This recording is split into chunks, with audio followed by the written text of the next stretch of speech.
How do I make the best ramp or catapult? I don't even know where to start. Don't worry, Max. Let's explore how to design a device that optimizes energy transfer. You're going to be an engineer today. Optimizing energy transfer means controlling how energy moves to achieve the best result. Engineers do this every day when designing roller coasters, wind turbines, or even sports equipment. Take a look at a basketball hoop. Its backboard is designed to transfer the energy of the ball to help it bounce into the net. This ramp transfers gravitational energy into motion, making the marble roll. The catapult stores elastic energy, which transfers to the marble when released.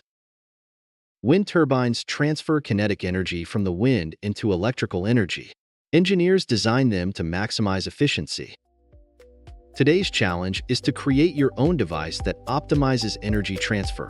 Remember to test, improve, and think like an engineer.